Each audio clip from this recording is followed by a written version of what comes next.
Hello friends, आज का हमारा टॉपिक है थेवेनिन्स थ्योरम। ठीक है, आज हम इस टॉपिक के अंदर थेवेनिन्स थ्योरम का स्टेटमेंट एंड इट्स प्रूफ देखेंगे। तो सबसे पहले मैं आपको थोड़ा सा थेवेनिन्स थ्योरम के बारे में बता देती हूँ कि थेवेनिन्स थ्योरम क्या होती है, कैसे लागू होती है। तो देखिए, जब कोई हमारे पास एक टू टर्मिनल सर्किट होता है, ठीक है, टू टर्मिनल नेटवर्क होता है, तो उसमें क्या होता है, एक तो इनपुट एंड एक आउटपुट टर्मिनल होते हैं। तो इस प्रकार का जो एक नेटवर्क होता है या फिर सर्किट होता है टू टर्मिनल वाला, तो उसमें जो विभिन्न ऊर्जा सोर्स है ना, और वोल्टेज सोर्स, करंट सोर्स और रेजिस्टेंस लगे हुए होते हैं। तो देखिए, इस प्रकार एक कॉम्प्लेक्स सर्किट बन जाता है, तो उसे सॉल्व करना थोड़ा टफ हो जाता है। ठीक है, तो उसमें से हमें जब उसके अंदर से लोड रेजिस्टेंस के अंदर से हमें प्रवाहित होने वाली धारा का मान ज्ञात करना होता है, तो जब हम उसमें KVL काफ़ी सारे लॉ लगाने पड़ जाते हैं हमको, जैसे KVL लॉ, ठीक है, लूप एनालिसिस, करंट एनालिसिस, तो काफ़ी सारे लॉ लगाने के बाद भी थोड़ा बहुत कॉम्प्लेक्स हो जाता है वो सॉल्यूशन, है ना। तो उसको सोल्व करना हमारे लिए बहुत दिक्कत वाली बात हो जाती है, और जब हमारे एग्जाम में क्वेश्चन आता है तो बहुत टाइम वेस्ट होता है उसके अंदर। तो देखिए, इसी प्रॉब्लम को देखते हुए एक वैज्ञानिक थे थेवेनिन नाम के, उन्होंने एक थ्योरम दी जिसे थेवेनिन्स थ्योरम कहते हैं, है ना। तो देखिए, थेवेनिन्स थ्योरम में क्या होता है, जो एक कॉम्प्लेक्स सर्किट होता है उसे हम एक सिंपल सर्किट में चेंज कर लेते हैं, है ना। तो वो सिंपल सर्किट होता है थेवेनिन सर्किट। तो उसके लिए हमें कुछ नहीं करना पड़ता, हमें एक थेवेनिन्स रेजिस्टेंस और थेवेनिन्स वोल्टेज की वैल्यू फाइंड आउट करनी होती है। ठीक है, तो चलिए अब हम इसका स्टेटमेंट देख लेते हैं। क्या बोल रहा है स्टेटमेंट, विभिन्न ऊर्जा स्रोतों और प्रतिबाधाओं से युक्त किसी दो टर्मिनल वाले एक जाल को, देखिए क्या बोल रहा है, दो टर्मिनल वाले, है ना, चतुर्थ टर्मिनल नहीं है, दो टर्मिनल वाले, तुल्य वोल्टता स्रोत E इक्विवेलेंट और तुल्य प्रतिबाधा Z इक्विवेलेंट से प्रतिस्थापित किया जा सकता है। तो देखिए क्वेश्चन में क्या बोला है स्टेटमेंट में, कि जब कोई कॉम्प्लेक्स सर्किट होता है टू टर्मिनल, है ना, जिसमें काफ़ी सारे ऊर्जा सोर्स लगे हुए होते हैं, प्रतिबाधाएं लगी हुई होती है, तो उसको हम एक ऐसे सर्किट में चेंज कर लेते हैं जिसका जिसकी वोल्ट तथा स्रोत E इक्विवेलेंट और तुल्य प्रतिबाधा Z इक्विवेलेंट होती है। ठीक है, जो E इक्विवेलेंट होता है वह खुले टर्मिनल के मध्य इक्विवेलेंट वोल्टेज है, और जो Z इक्विवेलेंट होता है वह खुले टर्मिनल के मध्य रेजिस्टेंस है, और जो अन्य सोर्स होते हैं उनको हम उनकी इंटरनल रेजिस्टेंस, आंतरिक प्रतिबाधा से सब्सटीट्यूट कर देते हैं। ठीक है, तो देखिए ये कोई द्वि टर्मिनल जाल है, ठीक है, तो ये एक इस प्रकार से जाल है। तो इसको जब हम थेवेनिन सर्किट में चेंज करते हैं तो हमारे पास इस प्रकार का जाल बन के आता है, जिसके अंदर एक इंपॉर्टेंट चीज़ ये है कि E इक्विवेलेंट होता है और Z इक्विवेलेंट होता है, दोनों कैसे होता है, सीरीज में, और जो लोड रेजिस्टेंस होता है वो Z इक्विवेलेंट के सीरीज में होता है। ये बात ध्यान में रखना, E इक्विवेलेंट Z इक्विवेलेंट दोनों सीरीज में होता है, और Z इक्विवेलेंट ZL दोनों सीरीज में होता है। देखिए, जैसे हमारे पास कोई, मान लीजिए ये कोई सर्किट है हमारे पास, ऐसी रफली सर्किट बनाया है मैंने, इसको उतारना मत, नोट डाउन नोट करना, ठीक है। यहाँ पे कोई रेजिस्टेंस है, मान लेते हैं हम प्लस माइनस, इसको R1, इसको R2, इसको R3, इसको E नाम दे देते हैं हम, इसको RL, ठीक है। तो ये एक कॉम्प्लेक्स सर्किट है, इसके अंदर से हमें मान लीजिए I की वैल्यू फाइंड आउट करनी है जो RL से पास हो रही है। तो हमें इसका क्या करना पड़ेगा, पहले थेवेनिन सर्किट में चेंज करना पड़ेगा। तो देखिए यहाँ पे दो टर्मिनल है, ठीक है, तो थेवेनिन सर्किट में किसे चेंज करना होता है, इस वाले पोर्शन को हम थेवेनिन सर्किट में चेंज करते हैं, ठीक है, और ये वाला पोर्शन वैसे वैसे होता है। तो देखिए थेवेनिन सर्किट में चेंज करते हैं तो हमारे पास कैसा सर्किट आता है, इस प्रकार का, ठीक है। तो देखिए ये वैल्यू तो दोनों की सेम है ना, तो हमने चेंज क्या किया, इस वाले पोर्शन को, ठीक है, तो ये वाला पोर्शन हमारा थेवेनिन सर्किट में चेंज हो जाता है। अब देखिए, अब हमने इसका स्टेटमेंट देख लिया है, अब हमें क्या करना है, इसको प्रूफ करना है। तो प्रूफ कैसे करेंगे, देखते हैं। थेवेनिन प्रमेय को सिद्ध करने के लिए एक ऐसा परिपथ लिया गया है जिसमें प्रथम लूप सक्रिय है तथा द्वितीय लूप निष्क्रिय है। इसका मतलब क्या है, सक्रिय निष्क्रिय। पहले हमने आपको बताया था कि एक्टिव नेटवर्क और निष्क्रिय नेटवर्क क्या होता है। जो एक्टिव नेटवर्क नेटवर्क होते हैं उसके अंदर क्या होता है, सोर्स होता है जिससे हमें करंट या फिर वोल्टेज प्राप्त होता है। जो एक्टिव नहीं होते हैं वो होते हैं निष्क्रिय, तथा जो एक्टिव नेटवर्क नहीं होता उसमें किसी प्रकार का source, current source, voltage source नहीं लगा होता, उसमें किसी प्रकार की यानी उस सोर्स के कारण उसमें किसी प्रकार की करंट नहीं बहती है। तो देखिए हमने यहाँ पे एक सर्किट लिया है, इसके अंदर देखिए जो लूप फर्स्ट है इसके अनुसार देखते हैं ये एक्टिव है, इसके अंदर कौन सा सोर्स लगा हुआ है, वोल्टेज सोर्स, लेकिन लूप सर्किट में किसी प्रकार का सोर्स नहीं है तो ये क्या है, इनएक्टिव। देखिए हमें जो थेवेनिन्स थ्योरम में जो क्वेश्चन पूछता है उसमें क्या पूछता है, जो किसी रेजिस्टेंस में पास होने वाला करंट, ठीक है, तो जो उस रेजिस्टेंस को हम क्या मान लेते हैं, लोड रेजिस्टेंस, है ना। तो देखिए यहाँ पे लोड रेजिस्टेंस ही है तो हमें वैल्यू कौन सी फाइंड आउट करनी है करंट की, ये आई वाली, है ना। तो हम देखिए इसमें लूप फर्स्ट एंड सेकंड के अंदर क्या लगाएंगे, केवीएल लॉ लगाएंगे, किरचॉफ वोल्टेज लॉ। देखो ये लूप फर्स्ट है ना, तो लूप फर्स्ट में कौन सा लॉ लगाएंगे, केवीएल। तो लूप एक में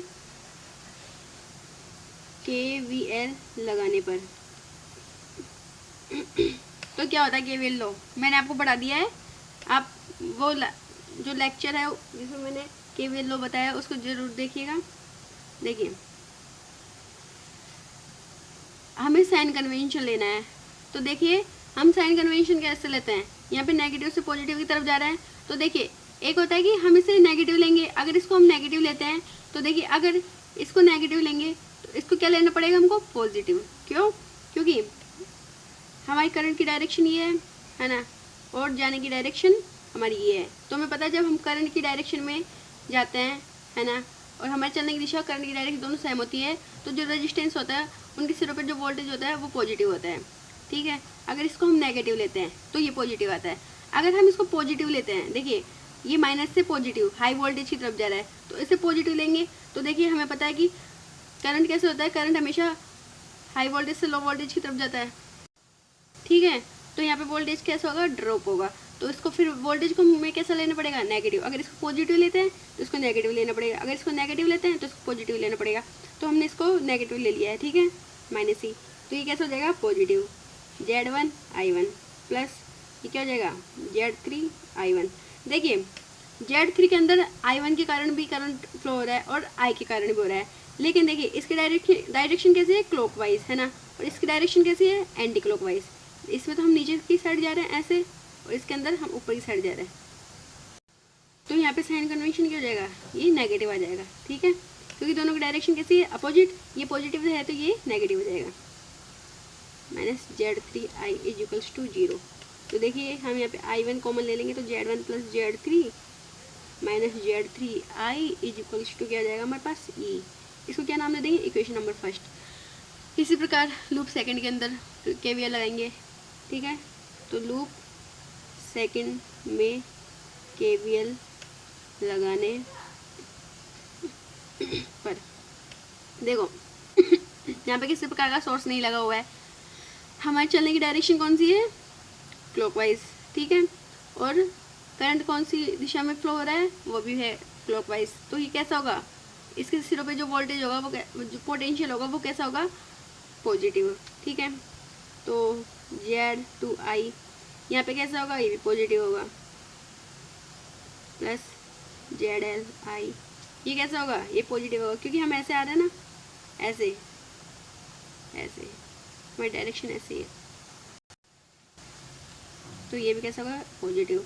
लेकिन देखिए इसकी डायरेक्शन कैसी है, I1 की, इसके अपोजिट, तो ये कैसा हो जाएगा, negative, minus Z3I is equals to 0। तो देखिए यहाँ पे हम I कॉमन ले लेंगे, ये हमारी क्या है, इक्वेशन नंबर 2।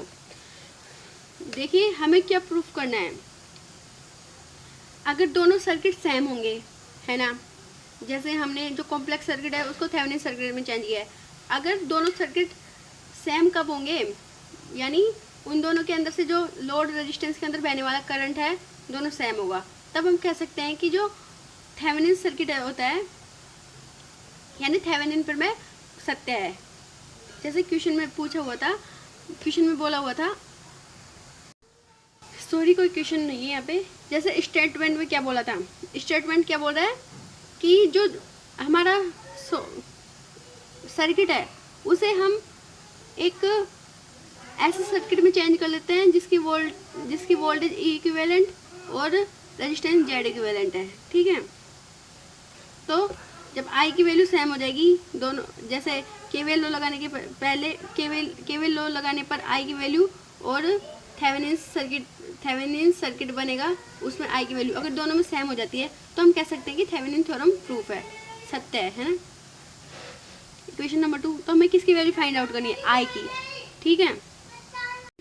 ठीक है, हमें आई की वैल्यू फाइंड आउट करनी है। तो आई की वैल्यू फाइंड आउट करने के लिए हमें क्या करना पड़ेगा, ये I1 है, तो देखिए आई की वैल्यू फाइंड आउट करने के लिए हमें ये I1 है, इसे रिमूव करना पड़ेगा। तो इसे रिमूव करने के लिए हमें पता है फर्स्ट इक्वेशन और सेकंड इक्वेशन में से इसको इससे जो I1 है इसका जो कोफिशिएंट है उसको इससे मल्टीप्लाई कर देंगे, इसका कोफिशिएंट इसको इससे मल्टीप्लाई कर देंगे, तो ये दोनों कैसे हो जाएंगे, कैंसिल आउट हो जाएंगे। तो हमारे पास I1 की वैल्यू बचेगी, है ना। तो Z1 को मल्टीप्लाई करेंगे 1 से एंड Z1 प्लस Z3 को मल्टीप्लाई करेंगे 2 से। ठीक है, एंड ऐड, देखिए ऐड करेंगे क्योंकि यहाँ पे नेगेटिव का साइन पहले से ही है। अगर यहाँ पे अगर नेगेटिव सब्सट्रैक्ट करेंगे अपन तो माइनस माइनस इसको इससे माइनस करेंगे तो ये माइनस माइनस पॉजिटिव हो जाएगा, तो ये जुड़ जाएंगे आपस में ना। तो इसलिए हम इन दोनों को ऐड कर देंगे, तो हमारे पास क्या आएगा, I1 Z3 Z1 plus Z3 minus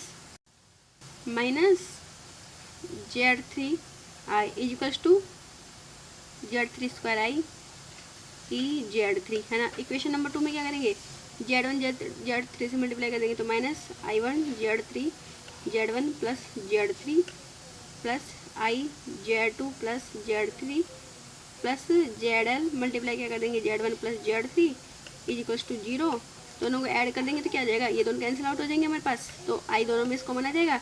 इसको इससे मल्टीप्लाई क्या करेंगे, क्या आएगा, Z1 Z2 plus Z1 Z3 plus Z1 ZL plus Z2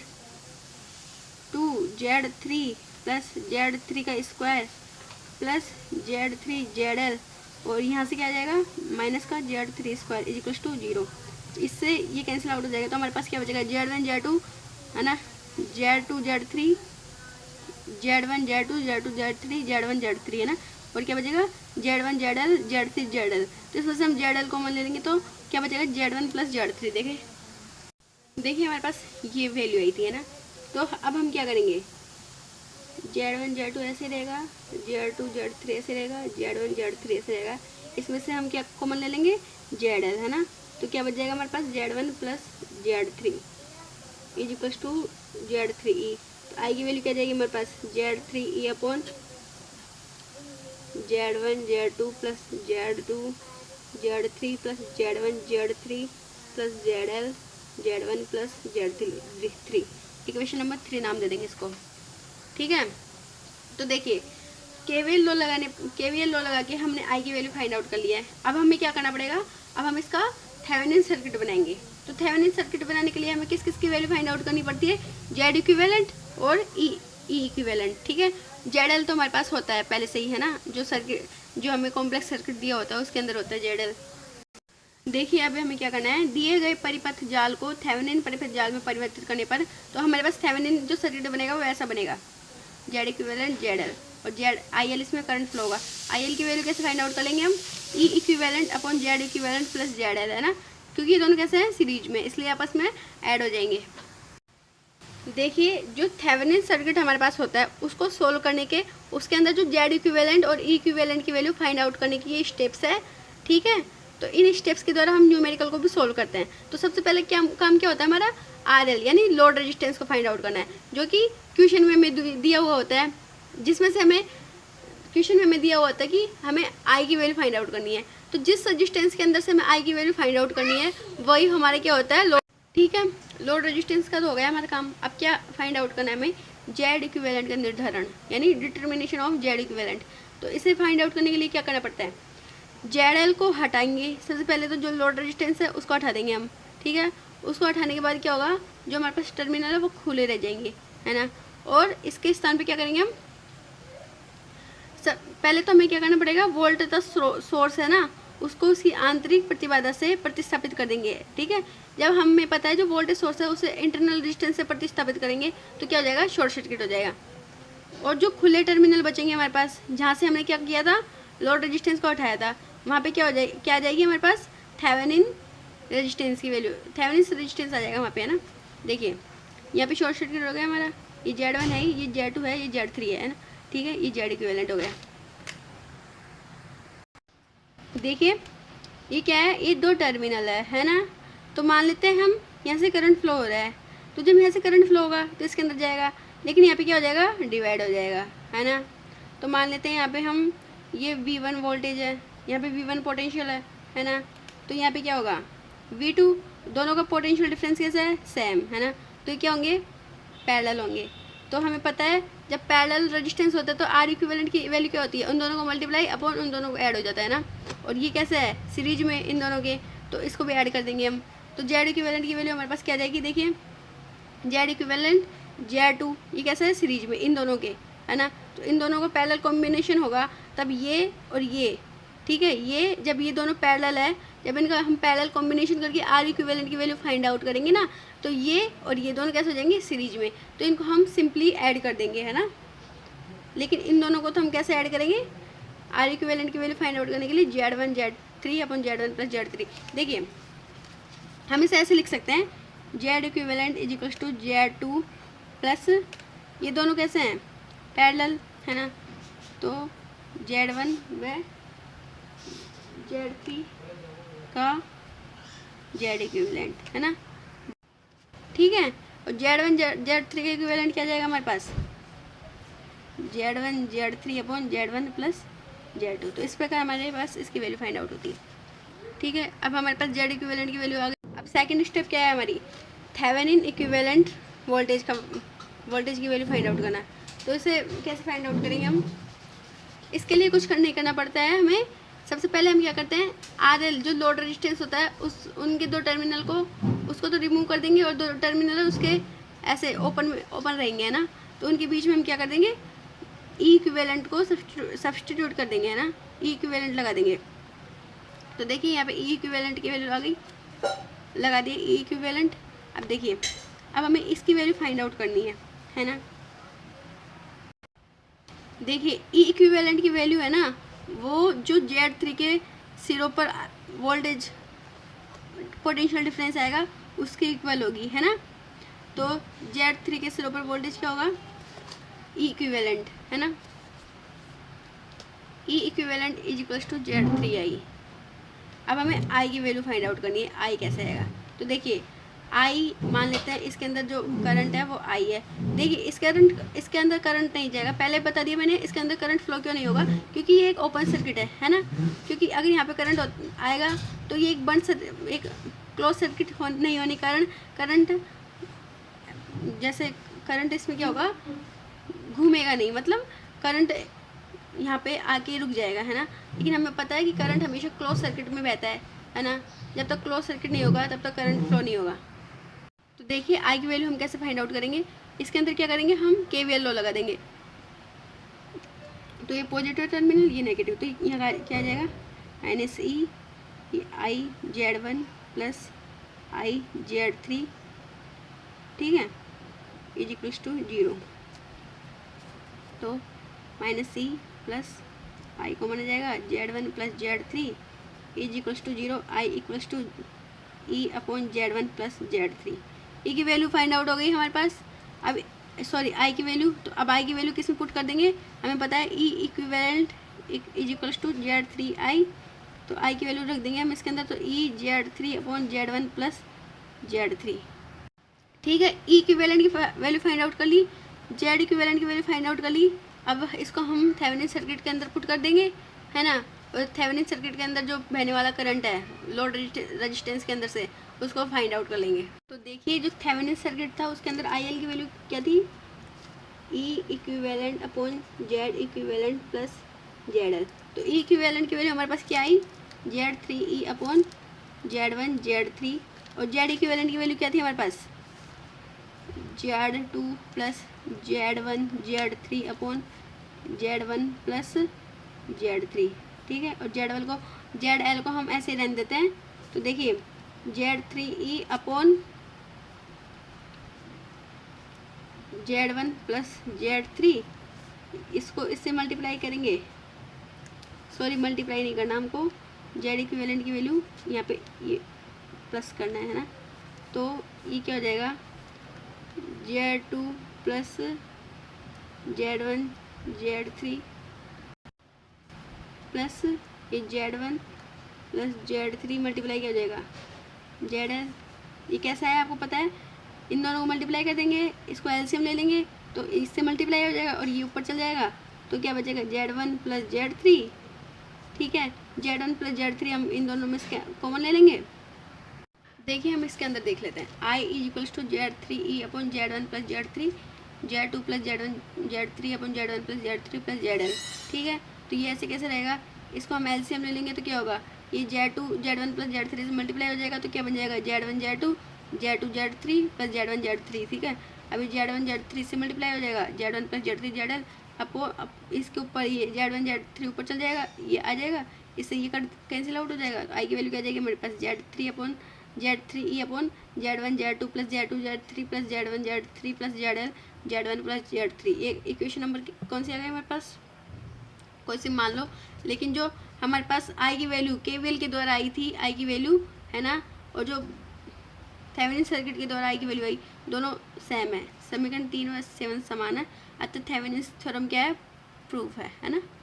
देखिए मैं आपको इसके नोट्स दिखा देती हूँ ताकि आप अपनी कॉपी में नोट डाउन कर ले।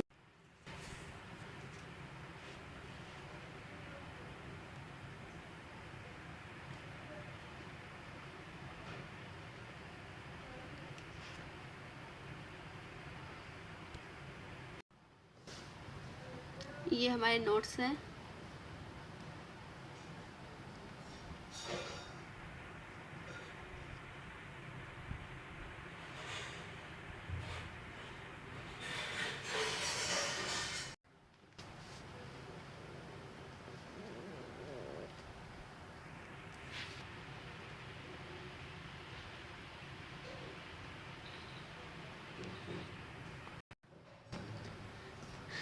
ठीक है, आपने नोट कर लिया होगा। ठीक है, आज के लिए इतना ही। आगे के लेक्चर, आगे का जो थेवेनिन थ्योरम पर जो क्वेश्चन होते हैं उन्हें किस स्टेप से सॉल्व करते हैं, किस मेथड से सॉल्व करते हैं, वो पूरी स्टेप्स लेकर आएंगे हम नेक्स्ट लेक्चर में। तब तक आप वीडियो देखते रहिए, चैनल को लाइक सब्सक्राइब एंड शेयर करिए। Thank you.